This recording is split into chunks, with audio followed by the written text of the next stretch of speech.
পড়ছিলাম অতৃপ্ত চাহনা, কলমে তুরঙ্গনা, পর্ব সংখ্যা ৭। তৃতিকার অফিস টাইমের সমাপ্তি ঘটেছে। এবার সোজা টিউশনের উদ্দেশ্যে বেরোতে হবে। হাতের সময় খুবই কম। এই আধির রায়ানের চক্করে পড়ে প্রয়োজনের চেয়ে আজ বেশি সময় খাটতে হয়েছে। আধির তাকে একে একে সবগুলো ফাইল রেডি করিয়ে অতঃপর যাওয়ার অনুমতি দিয়েছে। তৃতিকা দেরি না করে দ্রুত নিচে নেমে এলো, কিন্তু ৮তলা হয়ে অফিসের নিচে নামতে দেখে এখানে বড়সড় এক বিপত্তি বেঁধে রয়েছে। এই অবেলায় জোরে সোরে বৃষ্টি নেমেছে, যা দেখা মাত্রই তৃতিকার সম্পূর্ণ হতভম্ব হয়ে যায়। এটা কি কোনো বৃষ্টি আসার সময় হলো? আর সবচেয়ে বড় কথা, তার কাছে তো কোনো ছাতা নেই। আগে জানলে নিজের সাথে করে অন্তত ছাতাটা নিয়ে আসতো। তৃতিকা বিরক্তি ও অসহায় বোধ নিয়ে অফিসের গেটের দিকে এগিয়ে যায়। একটা পিলারের নিচে দাঁড়িয়ে চুপচাপ ভাবতে থাকে এখন তার কি করা উচিত। রাস্তার পাশ দিয়ে সব বড় বড় ৪ চাকার গাড়িগুলো ছুটে চলছে। এই বড় রাস্তা পেরোলে সামনে একটা মোড় রয়েছে, আর সেখান থেকে শুধু রিক্সা পাওয়া সম্ভব। কিন্তু এত বৃষ্টির মাঝে এই বড় রাস্তাটা সে কিভাবে পেরোবে? একে তো এসব বড় বড় রাস্তা, বড় বড় গাড়িগুলোকে তুমুল গতিতে ছুটতে দেখলেই তার ভেতরে ভয় জমে। অন্যদিকে রাস্তা পারাপারেও সে খুব বেশি দক্ষ নয়। যদিও দৌড় দিয়ে রাস্তা পার হতে চায়, নিশ্চিত আজ একটা অঘটন ঘটে যাবে। তৃতিকা শেষমেশ উপায় না পেয়ে বৃষ্টি না কমে যাওয়া অবধি নিচে অপেক্ষা করার সিদ্ধান্ত নেয়। একই সাথে চারপাশে একবার চোখ বুলিয়ে দেখে নেয়। এই সময় হাতে গোনা কয়েকজনই অফিস শেষে বের হচ্ছে। এছাড়া বেশিরভাগই আগেই চলে গিয়েছে। তৃতিকা হতাশায় নিমজ্জিত হয়ে দীর্ঘশ্বাস ফেলল। অপেক্ষা করতে লাগলো বৃষ্টি কমে আসার। অথচ মিনিট ১০-১৫ পেরিয়ে গেল, বৃষ্টি কমার আর নাম নেই। তৃতিকা এই পর্যায়ে এসে একই সাথে প্রচণ্ড বিরক্ত হলো। শেষে উপায় না পেয়ে কয়েক তীব্র বৃষ্টির মাঝে সে পা বাড়ায়। তবে এক পা যেতে না যেতেই প্রচণ্ড বৃষ্টির ছিটে ফোটায় সে চোখ বুজে ফেলে। এমন বৃষ্টিতে এক পা এগোনোও যেন অসম্ভব ব্যাপার হয়ে দাঁড়িয়েছে। তবে অদ্ভুত ব্যাপার হলো, তৃতিকা পিলার হতে খানিকটা সামনে এগোনোর পরও তার শরীরের কোনো অংশই যেন ভিজছে না। তৃতিকা বিস্ময়ে চোখ মেলে তাকায়। সমুখে তীব্র বৃষ্টি ঝরলেও সে মোটেও ভিজছে না। তৃতিকা মাথা উঁচিয়ে আকাশ দেখতে নিলে একটা নীল রঙের ছাউনির আবরণ তার আর আকাশের মাঝে বাধা হয়ে দাঁড়ায়। তৃতিকা শুরুতেই বুঝতে পারল না মূল ব্যাপারটা আসলে কি। সে চোখ পিটপিট করে পুনরায় তার মাথার ওপরটা দেখতে বুঝতে পারলো এটা একটা ছাতা। কিন্তু আচমকা তার মাথার উপরে ছাতা এলো কোথা থেকে? সে অজান্তেই খানিকটা ঘাবড়ে দুপা পেছনে সরে আসে। কিন্তু এ দফায় সে আবারও চমকায়। তার পিঠ কারো শক্তপোক্ত বুকের সাথে আটকে গিয়েছে। তৃতিকার গলা শুকিয়ে কাঠ হয় নিমেষেই। সে দ্রুত উল্টো ঘুরে পেছন ফিরতেই দেখে গম্ভীর মানব অধীর রায়ন চৌধুরী স্বয়ং তার সামনে নীল ছাতা নিয়ে দাঁড়িয়ে আছেন। আচমকা আধীর এবং তার গম্ভীর মুখোশটি দেখে তৃতিকা পুনরায় ঘাবড়ে যায়। তার ইতস্তত ও বেখেয়ালির মাঝেই সে ভেজা ফ্লোরে আচমকা পা পিছলে উল্টো দিকে পড়ে যেতে ধরে। আর ঠিক তৎক্ষণাৎ আধীর তাকে বলিষ্ঠ হাতের দরুন তৃতিকার ডান হাতটা শক্ত করে ধরে তাকে পড়ে যাওয়া হতে আটকায়। এবার তৃতিকার পাশাপাশি আধীরও যেন কিছুটা অবাক হয়। তার অবাক হওয়ার মূল কারণ তৃতিকার হাবভাব কিংবা চালচলন। সে কিছুটা বিরক্তি ও গম্ভীর স্বরে তৃতিকার উদ্দেশ্যে বলে, মিস তৃতিকা, আপনি এমন কেন? এই বলেই আধীর তার হাতটা হ্যাঁচকা টেনে নিজের কাছে নিয়ে আসে। মূলত তৃতিকাকে সোজা করে দাঁড় করাতে গিয়ে তার এই পদক্ষেপ। নয়তো তৃতিকার প্রতি তার স্পষ্ট বিরক্তিবোধ এখনও তার কপালের ভাঁজগুলোতে দৃশ্যমান। এদিকে তৃতিকা সম্পূর্ণ বেকব বনে গিয়েছে, যেন বুঝতেই পারল না এটা কি হতে কি হলো। শুধু অতি দ্রুত আধীরের সংস্পর্শ হতে সরে এসে নিজেকে স্বাভাবিক রেখে দাঁড়ালো। এদিকে আধীর আর এক মুহূর্ত দেরি না করে তৃতিকার হাতে ছাতাটা ধরিয়ে বলল, নিন। আচমকা আধীরের এহেন কাজে তৃতিকা বিস্মিত নয়নে তার দিকে তাকায়। তার মুখশ্রীর এমন অবিস্মরণীয় পরিবর্তনে আধীর ভারী শ্বাস ফেলে তাকে এক নজর দেখে নেয় এবং পরক্ষণে গম্ভীর স্বরে বলতে লাগে, বর্তমানে আবহাওয়ার গতিবিধি তেমন ভালো না। কখন ঝড় বৃষ্টি এসে যায় তা বলা মুশকিল। সবসময় ছাতা নিয়েই বাড়ি থেকে বের হবেন। আর পারলে সাদা ড্রেস অ্যাভয়েড করুন, নয়তো অনাকাঙ্ক্ষিত কোনো পরিস্থিতিতে পড়ার সম্ভাবনা খুব বেশি। তৃতিকা যেন আরেক দফায় বিস্মিত হলো। আধীর আদতে কি বোঝাতে চাইল? নিজের দিকে মাথা নুয়ে এক পলক দেখার পর সে কিঞ্চিত ঢোক গিলল। অথচ আধীর তার হাতে ছাতা ধরিয়ে দিয়ে নির্বিকারভাবে তার গাড়ির দিকে হেঁটে চলেছে। তৎক্ষণাৎ আবার পেছন হতে তৃতিকা বিস্মিত স্বরে বলে, কিন্তু তার কথা শুরু হওয়ার পূর্বেই আধীর পেছনে ফিরে না তাকিয়ে বলে, মনে করে পরের বার ছাতা দিয়ে যাবেন। এবার যেন তৃতিকার আর কিছুই বলার রইল না। সে ফ্যাল করে আধীরের যাওয়ার পানে চেয়ে রইল। আধীর চলে যেতেই তৃতিকা দীর্ঘশ্বাস ফেলে সামনে এগোতে নিল। আচমকা সে টের পায় তার জুতোর দশা ঠিকঠাক নেই। তৃতিকা পা ওলট পালট করে চেয়ে দেখে তার আধা ছিঁড়া জুতো এক পাশ একেবারে খুলে গিয়েছে। তখন পা পিছলে পড়তেই এই দশা হয়েছে। আর এখন যদি আরেকটু অসাবধানতার সাথে হাঁটতে থাকে তবে কপালে আরো দুঃখ রয়েছে, কেননা তখন এই জুতো পুরোপুরি ছিঁড়ে যাবে। একই সাথে নতুন এক বিপত্তি বাঁধবে। কৃতিকা হতাশ হয়ে একবার সামনের দিকে তাকিয়ে দেখে আধিরের বড়সড় সাদা কালো রঙের দামি চকচকে গাড়িটা দ্রুত গেট পেরিয়ে অফিসের সীমানা ছাড়লো। এদিকে কৃতিকা খানিকটা বিরক্ত, রাগ ও হতাশা নিয়ে নিজের জুতোটার দিকে চেয়ে নিষ্প্রিয় আওড়ায়, ও খোদা, এই খারস আমার জন্য আশীর্বাদ নাকি আতঙ্ক, তাই এখনো বুঝে উঠতে পারলাম না। প্রচণ্ড বৃষ্টির মাঝে কৃতিকা চৌধুরী মেনশনে এসে পৌঁছালো। রাতে ছাতা থাকলেও এত বৃষ্টির দরুন সে অনেকটাই ভিজে গিয়েছে। যথারীতি একটু দেরি না করে সে সোজা বাড়ির ভেতরে এসে প্রবেশ করলো। তাকে দেখা মাত্র ঈশানী যেন কিছুটা অবাক হলো। সে তো ভেবেছিল এত বৃষ্টিতে হয়তো কৃতিকা আজ আর আসতে পারবে না। ঈশানী অতি দ্রুত সার্ভেন্টদের ডেকে কৃতিকার জন্য একটা সাদা তোয়াল এনে দেয়। অতঃপর তার কাছে এগিয়ে বলে, তুমি যে আজ আসবে আমি তো কল্পনাও করিনি। এতটা প্রেশার নিয়ে না এলেও হতো। কৃতিকা কিছুই না বলে নিষ্পেহে মুচকি হাসে। এই বাড়ির লোকগুলো এত বেশি আন্তরিক কিভাবে হতে পারে তা তার মাথায় আসে না। শহরে আসার পর মনের মতো দুজন মানুষের সন্ধান হয়তো সে এখানে পেল। কৃতিকা তোয়ালে দিয়ে হালকা করে তার চুল ও গায়ের পানিগুলো মুছে নেয়। ভেজা গাঢ় নীল রঙের ছাতাটা খানিক যত্ন ও সতর্কতার সাথে সে বাড়ির বারান্দায় রেখে দেয়। অতঃপর আলগোছে ঈশানীর দেখানো অনুযায়ী ইয়াসের পড়ার ঘরে প্রবেশ করে। ছোটদের জন্য সাজানো এক গোছানো ঘর। ঘরের একপাশে সুন্দর আকারের ছোট্ট বিছানা, একপাশে পড়ার টেবিল। ঘরের দেয়ালগুলোতে নানা রকম স্টিকার লাগানো। এক কোণায় অনেকগুলো খেলনা গুছিয়ে বড় আকারে ঝুলিয়ে রাখা। চারপাশটা এক পলক দেখার পর কৃতিকার সামনে তাকিয়ে দেখে পড়ার টেবিলের একপাশে ছোট্ট গোলমেলে চেহারার বাচ্চা বসে রয়েছে। চুলগুলো খানিকটা কোঁকড়ানো, ফর্সা মিষ্টি একটা চেহারা, তবে চোখে মুখে ভাব গাম্ভীর্যের মাঝে এক ধরনের দুষ্টুমির অব্যয় স্পষ্ট। কৃতিকার আর বুঝতে বাকি নেই এটাই সে ইয়াস। কৃতিকা মুচকি হেসে তার দিকে এগিয়ে যায়। ইয়াস খানিকটা সন্দেহ দৃষ্টিতে তার দিকে চেয়েছিল। কৃতিকা তার দিকে মুচকি হেসে এগিয়ে যায়। আর ঠিক ইয়াস তার উদ্দেশ্যে বলে ওঠে, আপনি কি আমাকে প্রতিদিন পড়াবেন? ইয়াসের কথায় কৃতিকা কিঞ্চিত মুচকি হাসে। ইয়াসের অভিব্যক্তিতে বোঝাই যাচ্ছে সে তার নতুন টিউটরের প্রতি খুব একটা খুশি নয়। হয়তো হঠাৎ টিচার পরিবর্তনের মূল কারণ। তোমার পরীক্ষা শেষ না হওয়া অবধি আমি প্রতিদিন তোমায় পড়াবো। এরপর হতে প্রতি শুক্রবার ছুটি থাকবে তোমার জন্য।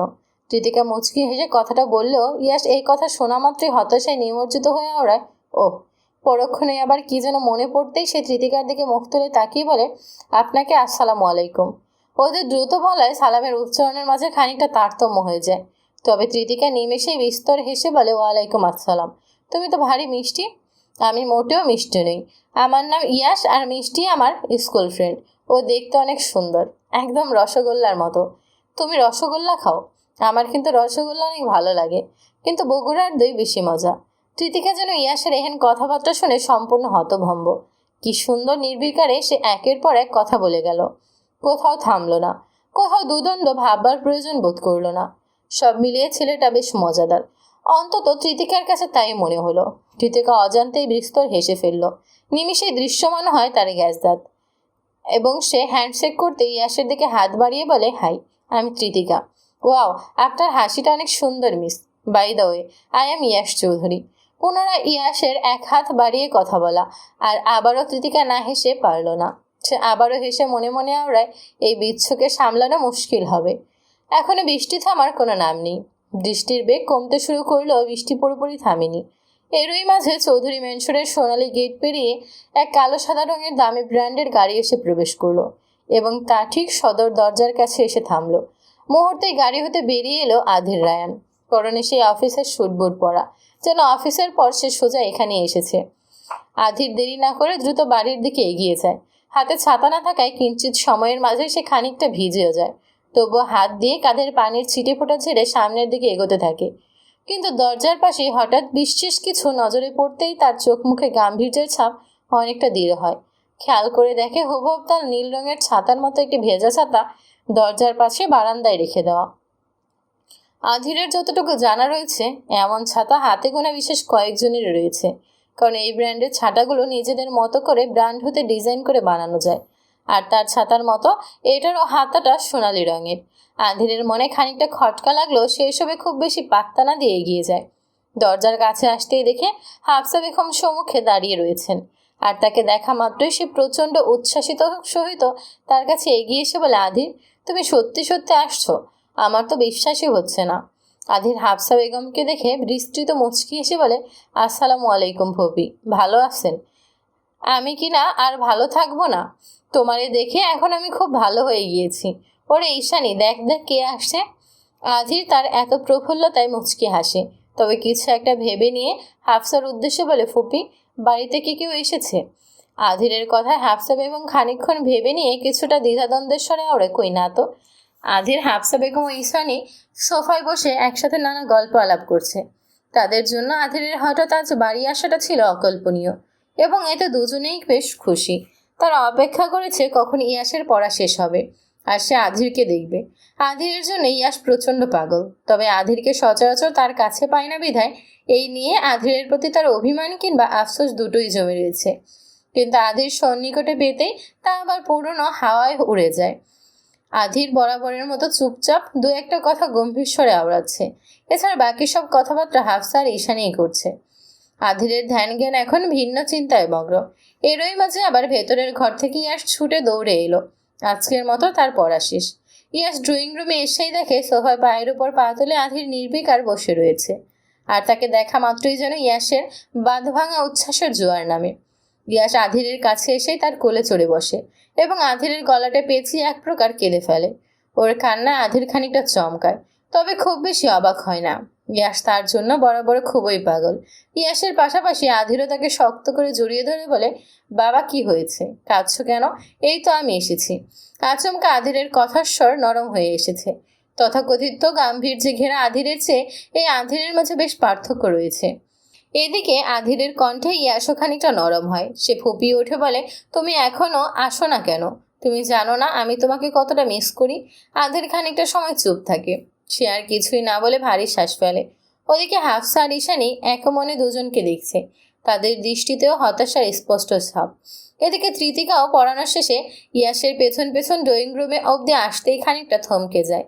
উল্টো দিকের সোফায় বসে থাকা এক ব্যক্তিতে আঁকড়ে ধরে ইয়াস কেঁদে চলেছে। তৃতিকা ভাবলো এটা হয়তো ইয়াসের বাবা, কিন্তু ইয়াস কোনো এভাবে কাঁদছে তাই বুঝতে পারছে না। এছাড়া লোকটি উল্টো ঘুরে বসে থাকায় তৃতিকা তার চেহারাও স্পষ্ট দেখতে পেল না। তবে এটুকু বুঝলো এখানে আর বেশিক্ষণ থাকাটা ঠিক হবে না।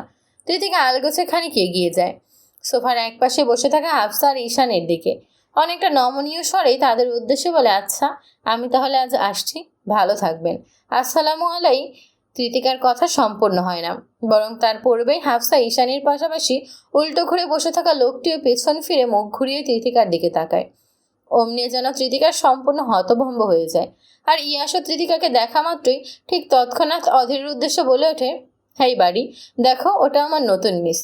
কি যেন নাম? মিস তেতোকা। কিন্তু সে অনেক ভালো, একদম আমার স্কুল ফ্রেন্ড মিষ্টির মতো রসগোল্লা। ইয়াসের কথায় প্রত্যুত্তর করার সুযোগ হলো না আধিরের। সে কপাল কুঁচকে তৃতিকার দিকে চেয়ে রয়েছে। ওদিকে তৃতিকাও যেন তীব্র বিস্ময়ের চাহনিতে আধিরের দিকে তাকিয়ে, এই খারস এখানে কি করছে? ইনি কি তবে? তৃতিকার মনে মনে এরূপ কিছু আউড়িয়ে পুনরায় সেদিকে কথা ভাবতে লাগলো। গতকালই হয়তো এ বাড়ি হতে বের হওয়ার মুহূর্তে ঈশানী ফোনে কারোর সাথে কথা বলার সময় আধির নামটা উচ্চারণ করেছিল। তখন তৃতিকা ঈশানীর কথা শুনে ভেবেছিল এই আধিরে হয়তো ঈশানীর স্বামী বা ইয়াসের বাবা, কিন্তু এটাও মোটেও বুঝতে পারেনি যে তার অফিসের গম্ভীর খারস বস ওরফে আধির রায়ান চৌধুরী সে আধির। তৃতিকার চাহনি হতে চোখ যেন বিস্ময়ই কাটছে না, কেমন অবিশ্বাস্য ঠেকছে। সে যেখানেই যায় সেখানেই কেন এই আধির রায়ানের উৎপত্তি হয়, তাই সে বুঝতে পারছে না। এদিকে আধির কিছু না বলে গাম্ভীর্যের সহিত তৃতিকার দিকে তাকিয়ে রইল। পাশ হতে হাফসা বেগম বলে ওঠে, আর নতুন ম্যাডাম যে, এই দেখো, আধিরকে পেয়ে তোমার কথা তো প্রায় ভুলেই গিয়েছিলাম। হ্যাঁ রে আধির, এটা ইয়াসের নতুন ম্যাডাম, মাইয়াটা অনেক ভালো, মাশাআল্লাহ।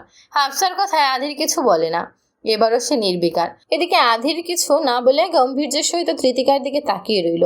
পাশ থেকে হাফসা বেগম বলে ওঠে, আর নতুন ম্যাডাম যে, এই দেখো, আধিরকে পেয়ে তোমার কথা প্রায় ভুলেই গিয়েছিলাম। হ্যাঁ রে আধির, এটা ইয়াসের নতুন ম্যাডাম, মাইয়াটা অনেক ভালো, মাশাআল্লাহ। হাফসার কথায় আধির কিছুই বলে না, এবারও সে নির্বিকার। এদিকে আধিরকে এভাবে অদ্ভুত গম্ভীর নজরে একটানা তাকিয়ে থাকতে দেখে তৃতিকা কিঞ্চিত ইতস্তত বোধ করে। সে আধিরের নজর হতে চোখ সরিয়ে পালাতে চেয়েও বরাবরের মতোই পরাস্ত হয়। এটা কেন হয় তার উত্তর কৃতিকা এখনো পায়নি। মোটামুটি এসব ছোটখাটো কারণ মিলিয়ে সে আধিরের উপর সবসময় বিরক্ত হয়ে থাকলেও আপাতত কি করবে তাই বুঝে উঠতে পারছে না। কৃতিকা এবার নিজেকে যথাসাধ্য সামলানোর চেষ্টা করে ইতস্ততভাবে সবার উদ্দেশ্যে বলে, আমি বরং এখন আসছি। কৃতিকা এই বলে সামনের দিকে পা বাড়াতে নিলে হাফসা পুনরায় বলে ওঠে, আরে আগেই কোথায় যাচ্ছ? এদিকে আসো, আমার আধির বাবার সাথে একটু আলাপ পরিচয় করে যাও। হাফসার কথা শেষ হতে না হতে পাশ থেকে ঈশানী খানিক কেসে ওঠে, যেন নিজের মায়ের এসব কথার উদ্দেশ্যে ঠিক ভালোভাবেই বুঝতে পেরেছে, যার ফলে সে স্তব্ধ হয়ে দাঁড়িয়ে থাকা কৃতিকার উদ্দেশ্যে বলে, আচ্ছা তুমি সাবধানে যেও। ঈশানীর কথায় তার মা বাধা হয়ে কিছু বলতে নিলে ঈশানী আড়ালে তার মার হাত চেপে চাপা সরে ওড়ায়, মা এখনই এসব না। মেয়ের নিষেধাজ্ঞায় হাফসা বেগমও চুপ হয়ে যায়। ওদিকে কৃতিকা অনুমতি পেয়ে এক প্রকার ছুটে বাড়ি হতে বেরিয়ে পড়ে। বারান্দার কাছে আসতেই ভারী শ্বাস ফেলে, মনে মনে আওড়ায় এই লোক এত অদ্ভুত কেন। অতপর বাহিরে এখনো বৃষ্টি হতে থাকায় সে আনমনে আধিরের নীল ছাতাটা পুনরায় নিজের সাথে করে নিয়ে চলে যায়। অন্যদিকে কৃতিকা চলে যেতেই আধির স্বাভাবিক হয়। একই সাথে ঈশানী আর তার প্রয়োজনে ড্রয়িং রুম হতে চলে যেতেই হাফসা বেগম আধিরের উদ্দেশ্যে উচ্ছ্বাসিত স্বরে বলল, আধির, মাইয়াটা সুন্দর না? হাফসা বেগমের ফিসফিস করে বলা কথায় আধির অজান্তেই খানিকটা চমকে তার দিকে তাকায়। তার সাথে সাথে ইয়াসও হাফসার দিকে তাকিয়ে বলে, এই মিস তেতোকা অনেক সুন্দর, একদম বগুড়ার দইয়ের মতো মিষ্টি। ইয়াসের অবুঝ কথায় হাফসা হেসে ফেলে বলে, আব্বা ওইটা তেতোকা না, কৃতিকা। তবে এত কিছুর পরও আধির বরাবরের মতোই কিছু বলছে না। সে ভিন্ন এক চিন্তায় বারবার হারিয়ে যাচ্ছে। সবশেষে আড়ালে নিজের ফোনে নোটিফিকেশন চেক করে অজান্তেই ভারী দীর্ঘশ্বাস ফেলে। ইয়াস চৌধুরী ওরফে ঈশানীর ছেলে হলো আধিরের ভাগ্নে, অর্থাৎ ঈশানী তার নিজের বোন না হলেও ফুফাতো বোন, আর হাফসা বেগম তার ফুপি। তবে এখানে কিছুটা প্যাচগোছ রয়েছে। এই চৌধুরী মেনশন হলো আধিরের দাদার পৈতৃক ভিটা, এবং আধিরের বাবা ছিলেন 2 ভাই 1 বোন, যেখানে আধিরের বাবা হলেন সবার বড়। অতঃপর তার এক ভাই এবং সবচেয়ে ছোট হলো ঈশানীর মা হাফসা বেগম। আর ঈশানীর বিয়ে হয় আধিরের ছোট চাচার একমাত্র ছেলের সাথে, অর্থাৎ ঈশানীও তার স্বামী মামাতো ফুফাতো ভাই বোন। ফলস্বরূপ ইয়াস এই চৌধুরী বংশেরই ছেলে, এবং কিছু রহস্য ঘেরা অতীতের জন্যই ঈশানী ও তার মা হাফসা বেগম এই চৌধুরী বাড়িতেই বছরের পর বছর হতে শুধু তারা দুজন মিলেই বসবাস করছে। এটাই ছিল মোটামুটি আধিরের সাথে ইয়াসের পরিচয় পর্ব, যেখানে সামান্য কিছু ধোঁয়াশা এখনও অবধি রয়েই গিয়েছে। বাড়ি ফিরতে ফিরতে অনেকটা সন্ধ্যা হয়ে গেল কৃতিকার। রিক্সা করে এসেও এত সন্ধ্যা নেমে যাওয়ার ব্যাপারটা তার মোটেও পছন্দ হলো না। এখন তো আরও দিন প্রতিনিয়ত ছোট হচ্ছে। কিছুদিন পর টিউশনে হতে ফিরতে ফিরতে দেখা যাবে চারপাশে ঘুটঘুটে অন্ধকার নেমে গিয়েছে। কৃতিকা খানিকটা হতাশা নিয়ে বাড়ির দিকে এগোতে থাকে। চারপাশটা এমনিতেই নানা গাছপালায় পরিত্যক্ত জঙ্গলের মতো রূপ নিয়েছে, আর এমন অন্ধকার সন্ধ্যায় ঝিঝি পোকা কামড়ে অদ্ভুত আওয়াজে কৃতিকার গা নিমেষেই ছমছম করে ওঠে। সে হয়তো কেশবে মাথা ঘামাচ্ছে। এ ভাবনাতে আবার খানিকটা বিরক্ত হলো। তবে এই মুহূর্তে এসে তার আচমকা ছাতাটার দিকে নজর পড়ে। এখন বৃষ্টি পুরোপুরি থেমে যাওয়ায় ছাতাটা এখনো তার হাতেই গুটিয়ে রাখা। সে ছাতাটার দিকে তাকিয়ে থাকতে থাকতেই ভারী শ্বাস ফেলে বলল, খারুসটা এখানেই ছিল, ছাতাটা তখনই দিয়ে এলেই ভালো হতো। অবশ্য তখন দিয়ে দিলে এখন আবার ভিজে বাড়ি ফিরতে হতো। ওফ, এত ভেবে আমার কি কাজ, কাল দিয়ে এলেই কাহিনী ফুরত। যাই হোক, ব্যাটা নিজে খারস হলেও তার বউ আর ছেলেটা বেশ সুন্দর। এত ভালো মানুষ এই ব্যাটার কপালে কিভাবে জুটলো কে জানে। তেতিকে এসব ভাবতে ভাবতে নিচতলা অবধি চলে এসেছে। আবার আরও কিছু ভেবেই সে বিড়বিড় করে আওড়ায়, খারস বেটা কি কঞ্জুস, আমি কি ওনার ছাতা খাবো নাকি? একবারিয়ে ছাতা দিয়ে আবার বলে মনে করে ছাতাটা দিয়ে যাবেন। কি ন্যাকা। কৃতিকা একের পর এক উল্টাপাল্টা চিন্তা ভাবনা করছে আর বিড়বিড়িয়ে আধিরের নামে মুখ ভাঙিয়ে চলেছে। শেষমেশ নিজের প্রতিও আধিরের উপর চাপা রাগ ক্ষোভ বিরক্তি নিয়ে এসে বলে, ও খোদা, এই বুড়াটাকে আমার সহ্য হয় না কেন, তুমিই বলো। Hello baby. কৃতিকা নিজের সাথে আনমনে ভালোই কথা বলছিল, তবে আচমকা হঠাৎ কোনো এক পুরুষালী কণ্ঠে তার রুহ অবধি চমকে উঠল। কৃতিকা খেয়াল করে দেখে তার সামনে বাড়িওয়ালার সেই বখাটে ছেলেটা দাঁড়িয়ে রয়েছে। কালো শ্যামরা চেহারা, নেশাখোর নেয়, চোখে মুখে উন্মাদ, ঠোঁটের কোনায় এক বিদঘুটে হাসি। এছাড়া কিছুক্ষণ পরপরই ঘামার্ত এলোমেলো কোকড়ানো চুলগুলো হাত দিয়ে ব্যাগ ব্রাশ করছে বিধায় দেখতেই এক নরপিচাসের মতো লাগছে। কৃতিকা একটা কথা না বলে দ্রুত সিঁড়ি বেয়ে উপরে উঠতে চায়, আর ঠিক তৎক্ষণাৎ সেই ছেলে কৃতিকার বাম হাত চেপে ধরে। কৃতিকা খানিকটা ভয় ও বিস্ময়ের সহিত তার দিকে পেছন ফিরে তাকায়। দ্রুত হাতটা সরিয়ে নিতে মোচড়ানো শুরু করলে ছেলেটা তার হাত আরো শক্ত করে চেপে ধরে বলে, হেই ডার্লিং, এত তাড়া কিসের তোমার? দেখলাম নিজে নিজেই কথা বলছিলে, তো একটু আধটু কথাবার্তা তো আমার সাথেও বলতে পারো। এই বলে ছেলেটি পুনরায় তার 32 পাটি দাঁত বের করে বিদঘুটে হাসিতে মেতে উঠল। অন্যদিকে তৃতিকা ভেতরে ভেতরে অনেক ভয় পেলেও নিজেকে যথাসাধ্য সামলে কড়া স্বরে বলে ওঠে, হাত ছাড়ুন আমার, অসভ্যতা করলে ফলাফল কিন্তু মোটেও ভালো হবে না। ওহ আচ্ছা, তোমার বুঝি অনেকগুলো রূপ, আমাকে একটা দেখাও না প্লিজ, তোমার ফিগার কিন্তু পুরো। ছেলেটা তৃতিকার শৈলের দিকে কুরুচিপূর্ণ চাহনিতে তাকিয়ে পর্যবেক্ষণ করছিল এবং কথাগুলি বলছিল, কিন্তু শেষ অবধি তৃতিকা বিষয়গুলো মোটেও আর সহ্য করতে পারল না। তার চোখের কোণায় পানি জমে উঠল, মুখোশটি জ্বলে উঠেছিল তীব্র ক্ষোভে। সে দুদণ্ড ভাবনা চিন্তা না করে আকস্মাৎ ছেলেটির গাল বরাবর সজোরে চড় মেরে দেয়। নিমিষে রোগাপাতটা ছেলেটা গিয়ে ছিটকে দেয়ালের সাথে ধাক্কা খায়, আর তৃতিকা তার হাত ছাড়া পেতেই কোনো মতে দৌড়ে দোতলায় নিজের ঘরে চলে যায়। এদিকে ছেলেটি নিজ হতেই প্রচণ্ড রাগ ক্ষোভে দৃষ্টিতে তৃতিকার চেয়ে চেয়ে দেখছিল। ঠোঁটের কোণায় এক জোরপূর্বক তীক্ষ্ণ হাসি, তার হাতটা এখনো তৃতিকার চড়মারা স্থানে শক্ত করে চেপে রাখা। গালটা ব্যথায় জলজল করছে, তবে তার চোখে তৃতিকার প্রতি যে আক্রোশ চলছে তা নিমেষেই বুঝিয়ে দেয় এ চড়ের ফলাফল মোটেও ভালো হবে না। রাত 12টা পেরিয়ে গিয়েছে, অথচ তৃতিকার চোখে ঘুম নেই। আজ বাড়ি ফিরে কোনো প্রকার রান্নাও করেনি সে, যথারীতি তার রাতের খাবারটাও আর খাওয়া হলো না। এভাবেই সেই সন্ধ্যা হতে আনমনে বসে সে, কিছুই যেন ভালো লাগছে না। বাড়িওয়ালার ছেলের নাম সে ঠিক জানে না, আর তা জানানোরও প্রয়োজন বোধ করে না তৃতিকা। লোকটাকে তার শুরু হতেই প্রচণ্ড বিরক্ত লাগে, এক কথায় যাকে বলে অসহ্যকর। কিন্তু এই মুহূর্তে বাড়ি ছাড়তে পারছে না বিধায় এর কোনো সমাধানও হচ্ছে না। বাড়িওয়ালাকে এইসব বিষয় বললে সে হয়তো তার চরিত্র নিয়ে কথা তুলবে। তৃতিকা আর এসব নিয়ে ভাবতে চায় না। সন্ধ্যায় তীব্র আক্রোশে সে ছেলেটিকে একটা চড় মেরে দিলেও ঘরে এসে দরজা বন্ধ করে সে অঝরে কেঁদেছে। শহরের জীবনে টিকে থাকতে হয়তো সে নিজেকে দৃঢ় রাখার এক তীব্র প্রচেষ্টা করছে, কিন্তু বাস্তবে তো সে খুবই দুর্বল। এত লোকজনের মাঝে একা একলা টিকে থাকার মতো গড়ে ওঠা ব্যক্তি তো সে নয়। তৃতিকার সামনে ভার্সিটির সিনিয়রদের সেসব নোট খাতা পড়ে রয়েছে। আজ নিজের পড়াও যেমন হয়নি, তেমনি এদের নোটগুলো সেভাবে একটাও তুলে শেষ করতে পারেনি। তৃতিকা খাতাগুলোর দিকে চেয়ে থাকতে থাকতে প্রচণ্ড বিরক্ত হলেও এবং হঠাৎ রেগে গিয়ে আকস্মাৎ এক হাতের থাবা দিয়ে সবগুলো বই খাতা সে বিছানা থেকে ছুঁড়ে ফেলে দিল এবং তৎক্ষণাৎ 2 হাতে একত্র করে অঝরে কান্নায় সিক্ত হলো। তার সর্বত্র এখন ঘিন ঘিন করছে। ছেলেটার হাত ধরার দৃশ্য বারংবার মনে পড়তেই অদ্ভুত সব পাগলামি করতে ইচ্ছে হচ্ছে, যেন এই মুহূর্তে ওই ছেলে সব পৃথিবীর সবাইকে শেষ করে দিতে পারলে তার শান্তি হতো।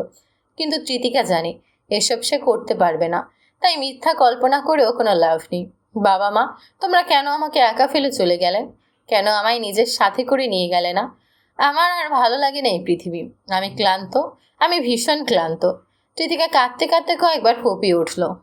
তার কান্নার শব্দ তীব্র না হলেও পরিত্যক্ত এই ঘরের শুভ্রতায় মোড়ানো অল্প বয়সী এই রমণীর কান্না যেন এক অশরীরী রূপে ধরা দিচ্ছে। আজ চৌধুরী মেনশনেই থাকতে হবে বিধায় আধিরের হাতে তেমন কোনো কাজকর্ম নেই, নয়তো তার প্রয়োজনীয় সব কিছুই তার নিজস্ব ফ্ল্যাটে রেখে আসা। হ্যাঁ, এত বড় একটা বাড়ি থাকতেও আধির আলাদাভাবে একাই একটি ঢাকার অভিজাতপূর্ণ ফ্ল্যাটে থাকে। মাঝে মধ্যে ইয়াসের জন্য এখানে এলেও এক রাতের বেশি সেখানে কখনোই থাকে না। চৌধুরী ম্যানশনে আধিরের নিজস্ব কক্ষ রয়েছে, প্রতিবার এলে সে এখানেই থাকে। তার কক্ষ হয় এটি থেকে সর্বদা পরিষ্কার পরিচ্ছন্ন, এবং বাড়িতে আধির এলে ইয়াসও সেই রাতটুকু তার সাথে এই রুমেই কাটায়। ইয়াস বিছানার একপাশে নীরবে ঘুমিয়ে রয়েছে। রুমের সবগুলো লাইট নেভানো, শুধুমাত্র বিছানার পাশে টেবিল ল্যাম্পটা মৃদুভাবে জ্বলছে। তার ওই আলোয় ঘরের জানালার পাশে দেখা যাচ্ছে এক গম্ভীর মানবের বিস্তৃত ছায়া। আধির জানালার পাশে দাঁড়িয়ে কারোর সাথে কথা বলছে। পরনে শুটবুটের পরিবর্তে আজ শুধুই সাদা রঙের পাঞ্জাবি। সাদামাটা বেশভূষায় দেখতেও বেশ ভিন্ন লাগছে বরাবরের চেয়ে, কিন্তু চোখে মুখে থাকা স্পষ্ট গাম্ভীর্যের ছাপ বারংবার প্রমাণ করে দেয় এটাই সেই গম্ভীর আধির রায়ান চৌধুরী। আধিরের চোখ মুখে গাম্ভীর্যের পাশাপাশি সন্ধিয়ান অভিব্যক্তি রেখে মৃদু রেখা। সে শুরুতেই ফোনের অপর প্রান্তে থাকা ব্যক্তির উদ্দেশ্য বলে কাজ হয়েছে তো। অতঃপর একে একে টুকটাক নানান কথাবার্তার পর সে ফোনটা রেখে দেয়। এই পুরো সময়টাতে যেন ফোনের অপর প্রান্তে থাকা ব্যক্তিটি শুধু কথা বলে গিয়েছে, আর আধির শুধু তা মনোযোগ সহকারে শুনেছে। ফোন রেখে দেওয়ার পর আধির ভারী শ্বাস ফেলে। কিছুটা চিন্তিত ও অস্থির ভঙ্গিতে সে দূরের এক রাস্তার ধারে ল্যাম্পপোস্টের খোলাটে আলোর দিকে চেয়ে থাকে। নিশীথের শীতল বাতাস তার সর্বগায়ে এসে লাগছে, কিন্তু সে নিষ্পৃহে ভেবে চলেছে ভিন্ন কিছু। খানিকটা সময় পেরিয়ে যাবার পর আধির বিড়বিড়িয়ে গাম্ভীর্যের সহিত আওড়ায়, মিস তৃতিকা তালুকদার, আমার সন্দেহ তবে ভুল ছিল না। এটুকু বলা মাত্রই সে মৃদুভাবে কিঞ্চিত রুক্ষ বাঁকা হাসে। পরক্ষণে আবার কি যেন ভেবে কিছুটা সন্ধিহান স্বরে ওড়ায়, আমার সন্দেহ যদি পুরোপুরি সত্যি হয় তবে আপনি সেই তালুকদার বংশের মেয়ে যাকে আমি। কিন্তু আপনি কেন বলেন আপনার বাড়ি নারায়ণগঞ্জ? আপনার বাড়ি তো। মিথ্যে কেন বললেন আপনি? নাকি আপনি আমাকে চিনতে পেরেছেন? এটা কি করে সম্ভব? এত বছর পরেও আমাকে চিনবে কি করে? একে একে নিজেকে করা নানা অর্ধপূর্ণ কথাবার্তা ও প্রশ্নের পর আধির নিষ্পিহেই দীর্ঘশ্বাস ফেলে। এই মুহূর্তে সে ভাবছে কৃতিকাকে নিয়ে তার পরবর্তী পদক্ষেপ ঠিক কী হওয়া উচিত।